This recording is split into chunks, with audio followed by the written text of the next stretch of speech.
Kalian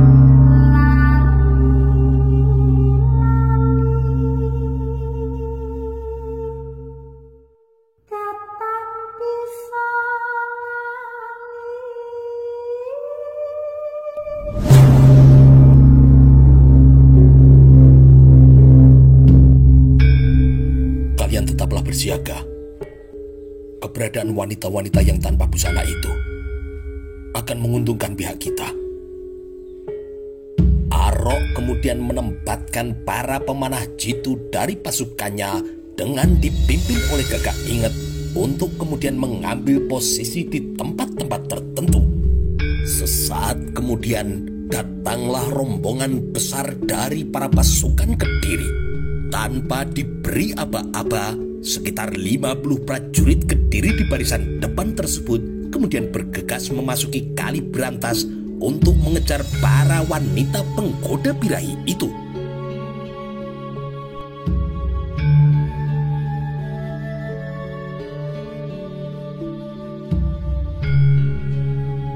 Biarkan saja mereka. Arok kini hanya tersenyum melihat kelakuan dari para prajurit Kediri. Ia kemudian melirik ke arah Gagak Inget dan juga para prajurit pemanah jitu untuk memberi tanda semakin mereka bersiaga. Wanita-wanita tanpa busana itu kemudian keluar dari Sungai Brantas. Mereka berlarian menuju hutan di pinggir kali bersebelahan dengan pasukan Arok yang telah bersiaga untuk menyerang. Tawa dan tingkah genit mereka kini telah mengundang para prajurit Kediri untuk mengejar mereka. Para prajurit Kediri yang telah lepas kendali itu seolah tidak lagi mempedulikan situasi dan kondisi. Mereka kini mengejar para wanita yang tanpa busana itu. Mendadak terdengar teriakan memilukan dan jerit yang menyayat hati. Secara tidak terduga, anak buah Nyi Prenjak muncul dari balik pohon dan juga semak belukar, serta melakukan serangan yang tiba-tiba. Pedang dan parang kini membabat, tombak menusuk-nusuk, dan anak panah berhamburan mencari sasarannya. Lebih dari 20 prajurit Kediri tewas seketika di tangan anak buah Nyi Prenjak. Sementara prajurit-prajurit Kediri yang terluka berusaha menghindar dari tempat itu dan terus dikejar oleh anak buah Nyi Prenjak. Mengetahui teman-temannya mendapat serangan mendadak, para prajurit Kediri di seberang sungai itu kemudian bergegas menyerbu.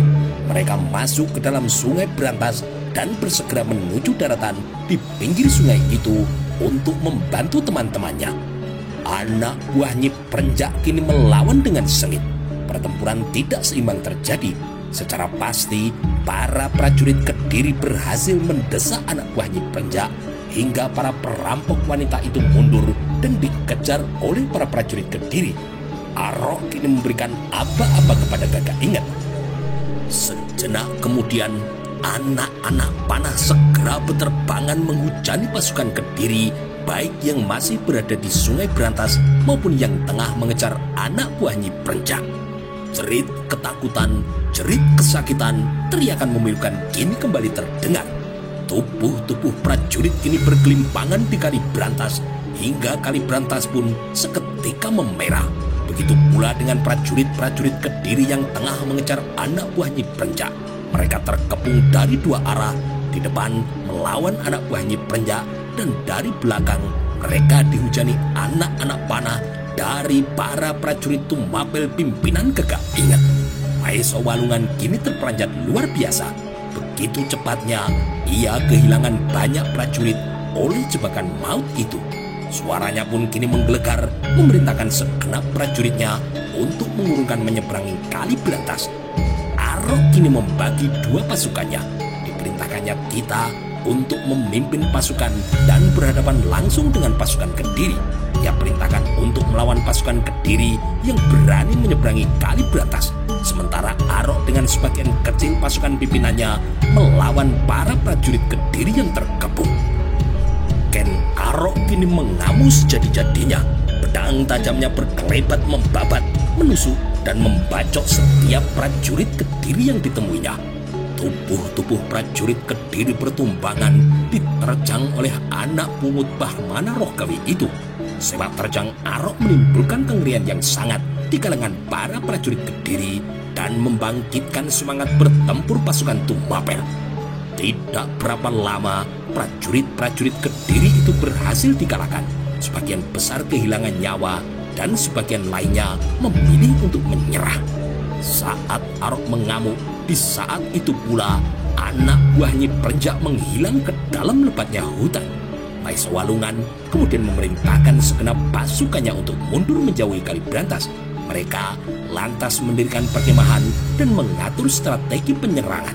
Sungguh tidak diduganya, siasat prajurit Tumapel begitu lihai. Dalam waktu yang tidak terlalu lama, Kediri telah kehilangan banyak prajuritnya. Yang mengakui pimpinan prajurit Tumapel itu tidak bisa dipandang enteng. Para prajurit Tumapel kini begitu terpesona dengan kemampuan Arok. Siasat, kecerdikan dan kedikdayaannya begitu hebat, bahkan mereka nilai jauh melebihi kemampuan Aku Tunggul Ametung.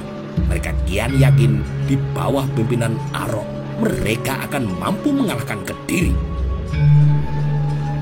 Kalian semua menyebarlah. Awasi pinggir Kalibrantas.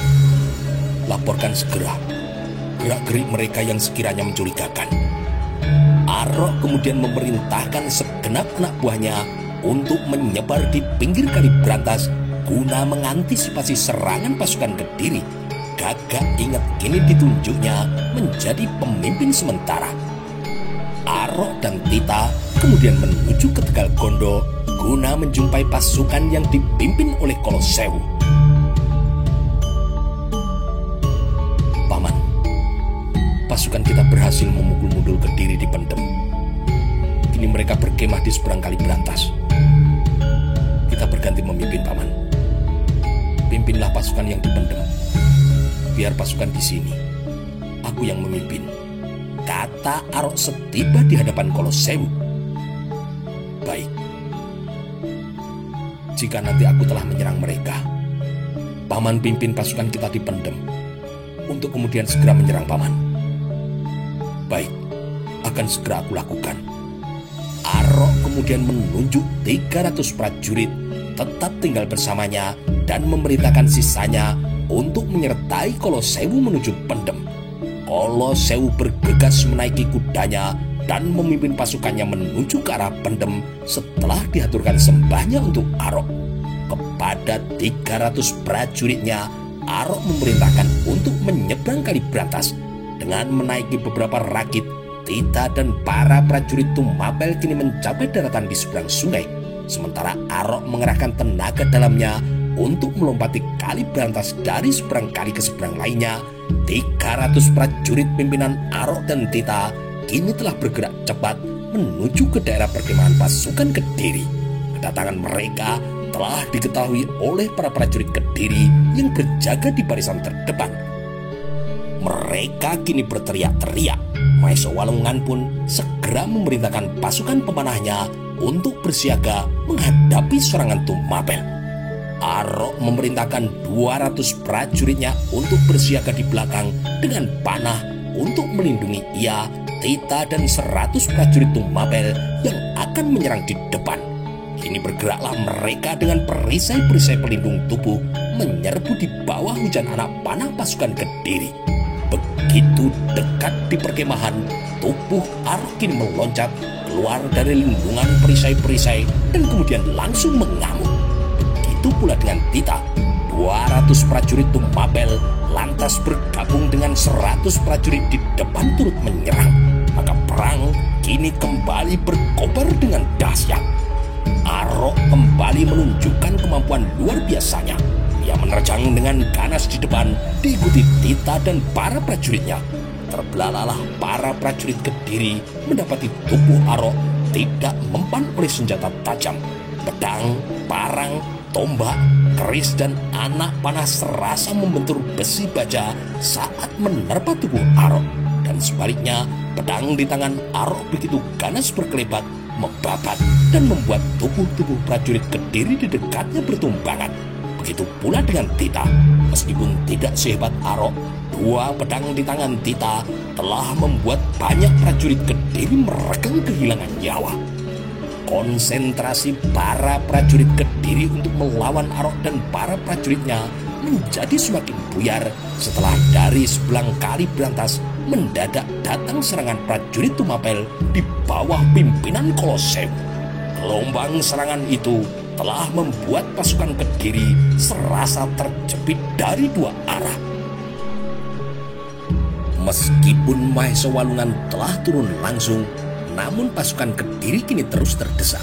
Padahal jumlah mereka sesungguhnya jauh lebih banyak bila dibandingkan dengan pasukan Tumapel. Arok terus mendapat perhatian darinya. Mahesa Walungan tidak menyangka pemimpin prajurit Tumapel itu begitu perkasa dan luar biasa didaya.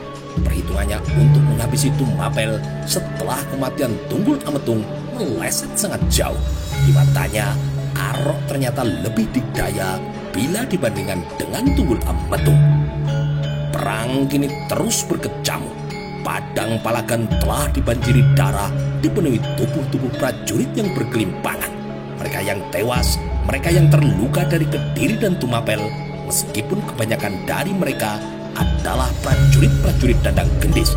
Arok seakan telah membuktikan ucapannya, kekuatan kecil akan mampu menandingi kekuatan besar jika disertai keberanian dan juga kecerdikan dalam bersiasat. Mendapati situasi yang tidak menguntungkan bagi Kediri, Mahesa Walungan kemudian memerintahkan pasukannya untuk mundur. Tidak ada pilihan yang lebih baik baginya selain mundur dari Palagan. Jika diteruskan berperang, ia memperkirakan tidak lama lagi tentu pasukan Kediri akan tumpes habis. Menurut perhitungannya, lebih baik baginya untuk kembali ke Kediri guna menyusun kekuatan yang lebih besar sebelum kembali menyerbu Tumapel. Kini meledaklah kegembiraan di kalangan para prajurit Tumapel mengetahui para prajurit Kediri itu mundur. Untuk yang kedua kalinya mereka mampu memukul mundur Kediri. Pukulan kedua Tumapel itu semakin membuktikan bahwa kekuatan Tumapel tidak bisa dianggap enteng. Kediri yang kekuatannya tersorot terkuat di seluruh Jawa Dwipa itu ternyata tidak mampu mengalahkan Tumapel dan bahkan dapat 2 kali dipukul mundur. Nama Arok kini kian menjulang setelah kemenangan Tumapel atas Kediri yang kedua itu. Sekalian para prajurit Tumapel yakin Arok memang ditakdirkan Yang Dewata Agung selaku pemimpin besar mereka. Kedikayaan, keberanian, dan siasat perangnya telah membuktikan semua itu. Pasukan Arok kini kembali ke kota raja. Mereka membawa senjata-senjata rampasan yang banyak, mendapatkan banyak anggota prajurit baru setelah prajurit-prajurit Kediri yang tertawan itu lebih memilih menjadi prajurit Tumapel bila dibandingkan harus mereka kembali ke Kediri. Kekalahan Kediri telah membuat Sri Kertajaya benar-benar murka. Ingin sesungguhnya ia menghukum mati Mahesa Walungan karena kegagalannya menaklukkan Tumapel. Meskipun Mahesa Walungan memberikan alasan-alasan kegagalannya, Mahesa Walungan dinilai lebih pengecut bila dibandingkan dengan Gubar Baliman, lebih memilih untuk mundur bila dibandingkan dengan mati di Palagan. Namun kemudian dipertimbangannya kembali untuk menjatuhkan hukuman mati itu. Mahesa Walungan adalah adik kandungnya sendiri.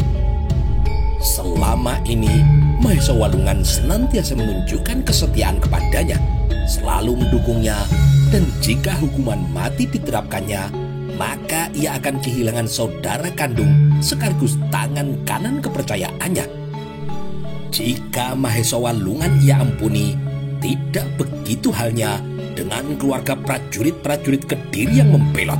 Ia perintahkan kemudian untuk menumpasnya. Maka tidak sedikit rakyat Kediri yang mengungsi menghindari kekejian dari Dandang Gendis. Tumapel kini menjadi daerah sasaran pengungsian. Para pandito yang tersisa pun kini juga memilih untuk pindah ke Tumapel setelah Tumapel menyambut kedatangan mereka dengan tangan yang terbuka. Tumapel lebih menghormati mereka dan mendudukan mereka di tempat yang mulia sesuai dengan kemuliaan mereka. Berbeda dengan kekisruan dan keruwetan yang tengah berlangsung di Kediri, aroma kemenangan kini menyebar di segenap wilayah Tumapel. Peran besar dan sepak terjang Ken Arok menjadi buah bibir setiap prajurit setiap rakyat dan setiap mereka yang tengah berbincang. Untuk pertama kalinya, rakyat Tumapel bangga dengan pemimpin prajuritnya. Untuk pertama kalinya mereka merasa terayomi, merasa tenang dari gangguan perusuh dan perampok, serta tidak harus menyediakan upeti yang besar hanya untuk memuaskan hasrat duniawi dandang gendis yang seolah-olah tidak mengenal kata puas itu. Dewan Penasihat Pakuwon Tumapel dan para perwira tinggi Tumapel kini mengusulkan agar Ken Arok diangkat selaku wakil Akuwu atau menjadi Mahapatih Tumapel. Sebagian rakyat Tumapel malah mengusulkan agar Arok yang diangkat menjadi Akuwunya. Sebagian lainnya mengusulkan Arok sebaiknya malah menikahi Ken Dedes terlebih dulu sebelum memangku jabatan Akuwu itu. Bagaimana sebaiknya Bopo Mahaguru? Apa yang harus hamba lakukan setelah ini? Dangyang Loh Gawe kini memberi saran. Sebaiknya kau menerima jabatan wakil Akuwu, Wunger. Adapun keinginanmu untuk menikahi Yang Mulia Prameswari, sebaiknya engkau lakukan setelah Yang Mulia Prameswari melahirkan. Betapapun Dedes telah meminta dan betapapun kuatnya keinginan hatinya untuk segera merengkuh Dedes dalam pelukannya, namun Arok sangat mematuhi saran dari bopo angkatnya itu. Maka tidak terkirakan bahagia Dedes ketika akhirnya ia bersanding dengan Arok selaku suami istri setelah dari rahimnya lahir seorang anak laki-laki yang bernama Anusapati. Ia kini telah melabuhkan cintanya pada sosok lelaki yang telah menggetarkan jiwanya ketika pertama kali bertemu. Ia sangat percaya anak pungut dari Dangyang Loh Gawe itu adalah pelabuhan cintanya yang terakhir. Kepadanya akan diserahkannya cinta tertulus yang ia miliki, dan Arok adalah lelaki sejati yang memenuhi setiap janjinya, menganggap Anusapati selaku anaknya meskipun ia juga telah mempunyai seorang anak laki-laki dari Ken Umang yang bernama Toh Jaya. Sepakatlah seluruh Tumapel kini untuk mengangkat Ken Arok menjadi Akuwu Tumapel. Dangyang Loh Gawe dan para kaum Brahmana kini merestui penubatannya itu. Tidak perlu izin dan restu dari Sri Kertajaya karena Tumapel kini bukan lagi menjadi wilayah kekuasaan Kediri. Waktu kini terus saja bergerak. Di belahan tempat yang lain, selama hidup, Sri Kertajaya tidak pernah mengenal kata kalah, tidak kenal kata gagal, selalu mendapat apa yang ia mau. Ia dimanjakan oleh keadaan dan terus meminta serta menuntut agar keadaan mematuhi perintahnya menuruti kehendaknya. Bahkan keadaan yang telah digariskan Yang Dewata sekalipun dipaksanya tunduk pada kemauannya. Ia perintahkan kaum Brahmana untuk menyembahnya. Sri Kertajaya pun juga kini mengaku selaku Batara Guru. Apa salahnya kaum Brahmana menyembahku? Bukankah selaku Maharaja, aku wajib mendapat penyembahan seluruh isi Marcapada? Bukankah para Brahmana itu adalah juga isi dari Marcapada? Di hadapan sekalian para Brahmana Kediri, Sri Kertajaya unjuk kesaktian untuk membuktikan keunggulan kaum kesatria bila dibandingkan dari kaum Brahmana. Ia kini menancapkan tombak dengan gagang yang menancap ke dalam tanah dan kemudian segera duduk di atas mata tombak itu. Lihat, apakah kaum Brahmana mampu melakukan seperti yang kulakukan ini? Aku mudah melakukannya, karena aku adalah Batara Guru. Semua pemeluk agama Shiva, semua pemeluk agama Buddha sudah seharusnya bersujud menyembahku. Aku tahu, sejak zaman dulu, tidak ada Brahmana yang menyembah pada raja. Maka sembahlah aku mulai sekarang. Jangan terpaku pada peraturan beku yang salah itu. Sri Kertajaya memang keras kepala. Kesombongannya meninggi, menjangkau pucuk langit. Ia tidak kenal pada pembangkangan dan penolakan. Tidak terima pada kekalahan dan kegagalan. Maka ketika Ketika dua kali pasukannya mengalami kekalahan dari Tumapel, sesungguhnya tersentaklah kesadarannya bahwa ternyata keadaan tidak selamanya menurut pada perintahnya, tidak selalu sesuai dengan kehendaknya. Namun ia menutup keterkejutannya dengan mengemukakan kemurkaan. Ditimpakannya kemurkaan itu kepada siapapun yang perlu dimurkainya. Menurutnya, kekalahan dua kali Kediri atas Tumapel itu merupakan ketololan para panglima perang Kediri, bukan karena kehebatan Tunggul Ametung, si bebal yang biasa ia sebut, maupun juga Ken Arok, bekas kepala rampok yang telah lama diburunya untuk ia penggal kepalanya itu. Ia tegaskan tidak ada kekalahan lagi bagi Kediri. Maka kemudian ia berencana memimpin sendiri pasukan Kediri guna meluluh lantakkan negeri Tumapel. Akan aku tunjukkan bagaimana caranya menghancurkan Tumapel itu. Telah gatal tanganku untuk memenggal kepala Ken Arok sejak ia menjadi kepala perampok. Kini tibalah akhir kematiannya. Kediri kemudian mengerahkan semua yang dimilikinya, semua prajurit dan panglima perang, semua alat-alat perang, semua kuda dan semua kereta. Tidak ada lagi jin yang tersisa. Semuanya bergerak, bergemuruh suaranya ke arah matahari terbit. Sri Kertajaya kini benar-benar ingin melumat dan menenggelamkan Tumapel ke dalam kerak bumi. Gerakan dandang gendis itu kemudian tercium oleh Ken Arok sebelumnya. Dikumpulkannya seluruh panglima perang, seluruh perwira, seluruh pemimpin prajurit di Balirung Pakuwon. Para Brahmana juga diundangnya. Dangyang Loh Gawe selaku Pandito Suci Tumapel diharapkan saran dan pendapatnya. Semuanya menyatukan diri untuk menghadapi Sri Kertajaya dan Kediri. Ini adalah pertaruhan terakhir. Arok kini berujar, matanya berapi-api menyala, menimbulkan kengerian bagi yang menatapnya. Apakah Tumapel akan tetap tegak berdiri atau runtuh? Semua itu ditentukan oleh kemampuan kita dalam melawan kesombongan Kediri. Jika Dandang Gendis mengerahkan semua yang ia punya, maka begitupun juga dengan kita. Kerahkan semua prajurit, peralatan perang tanpa terkecuali. Aku yang akan memimpin Tumapel untuk menghadapi Kediri. Semua panglima perang, perwira tinggi dan pemimpin prajurit kini menganggukkan kepala. Jangan pernah gentar dengan banyaknya jumlah mereka. Kekuatan besar hanyalah kesia-siaan jika tidak diiringi dengan keberanian dan kecerdikan siasat.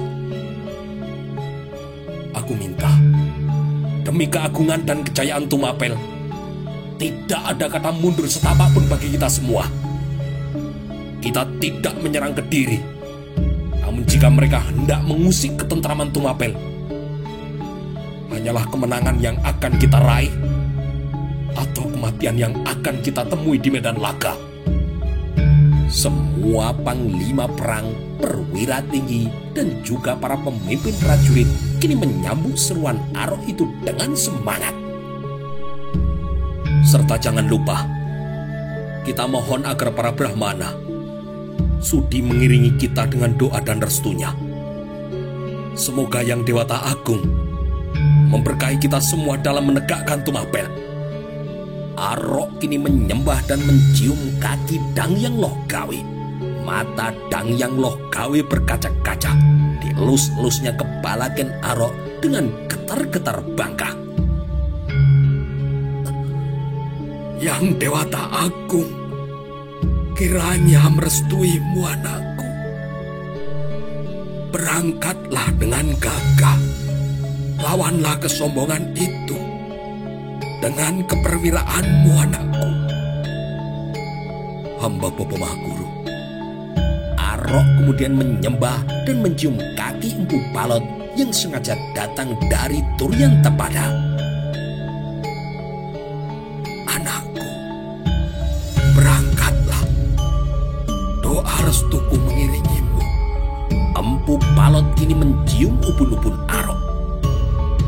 hamba Bobo Guru. Digerlarlah kini pasukan Tumapel di alun-alun Pakuwon. Prajurit-prajurit bersenjata lengkap kini berbaris dengan pemimpin prajurit di ujung depannya. Panglima Kolo Sewu, Tita, Gagak Inget dan para perwira tinggi Tumapel lainnya bersiaga di barisan terdepan. Bergemuruh kini suara prajurit saat melihat Ken Arok keluar dari gedung Pakuwon. Ken Dedes di sisi kanannya dan Ken Umang di sisi kirinya. Dangyang Loh Gawe, Empu Palot dan para Brahmana kini mengiring di belakangnya. Wahai para prajurit Tumapel, mari kita pertahankan Tumapel dengan segenap kemampuan yang ada pada kita. Kita lawan segala kesombongan dan usaha keji untuk meruntuhkan negeri kita. Tidak ada kata mundur bagi Tumapel. Kita maju untuk menggapai kemenangan atau mati selaku kesatria yang mengharumkan bumi Tumapel dengan jiwa raga kita. Semoga Yang Dewata Agung memberkahi kita semuanya. Maju! Gemuruh, sorak, dan pekik bersiaga semua prajurit Tumapel membahana. Pedang, parang, tombak, dan panah diacung-acungkan pertanda kesiapan untuk mereka bertempur. Arok kemudian menghampiri Kolo Sewu. Dipeluknya tubuh panglima perang dari Tumapel itu. Dipeluknya pula Gagak Inget, sahabat rahasianya sejak ia masih merusuk. Diperlakukannya seperti itu pula pada masing-masing panglima dan pemimpin prajuritnya. Terakhir dipeluknya Tita. Di dekat telinga Tita, Arok kemudian berujar, "Inilah waktu yang sangat menentukan itu, Branda. Kita buktikan apakah ramalanmu dulu menjadi kenyataan, bahwa aku pantas menjadi seorang pemimpin. Mari kita hajar Dandang Gedis itu." Branda Kepala, sejak dulu aku merasa kau adalah pemimpinku. Hidup dan matiku ingin bersamamu ke barat. Sudah, jangan terlalu lama memelukku. Biar selekasnya aku injak-injak leher kepala Dandang Gedis itu. Arok kemudian melepaskan pelukannya. Dipandangnya wajah Tita. Betapa bahagianya ia mempunyai sahabat setia itu. Telah begitu lama mereka menjalani hidup bersama dalam suka maupun duka. Tita tidak pernah luntur, kesetiaannya teguh memegang janji yang telah diucapkannya ketika mereka masih remaja. Arok sangat bersyukur bisa bersahabat dan bersaudara angkat dengan berandal keparat dari Sakegeng itu.